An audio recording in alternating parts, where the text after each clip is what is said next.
ఆత్మబోధ episode 43 శీర్షిక నేను ఎవరు పునర్దర్శనం ఉపశీర్షిక జవాబు వెతికితే దూరమవుతుంది చూస్తే దగ్గరవుతుంది తిరిగి వచ్చిన ప్రశ్న.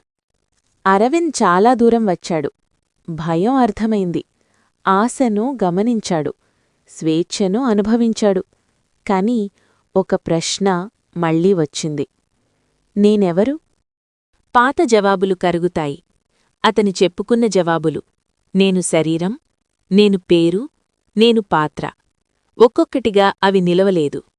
చూసే సాధన. ఒక సాధువు మాట గుర్తొచ్చింది. నీవు ఏదైనా గమనించగలిగితే నీవు అది కావు. అరవింద్ ఆలోచనను చూశాడు, భావాన్ని చూశాడు. గమనించే నేను. అక్కడే ఒక నిశ్శబ్దమైన అవగాహన. నేను ఆలోచన కాదు. నేను భావం కాదు. నేను వాటిని గమనించే చైతన్యం. ప్రశ్న కరిగిన క్షణం జవాబు రాలేదు. కాని ప్రశ్నే కరిగిపోయింది. అది జ్ఞానం కాదు, అనుభవం. ఆత్మబోధ.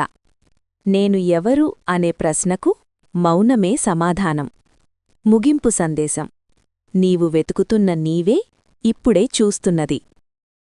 Friends, please subscribe, like, share and comment మన ఛానల్.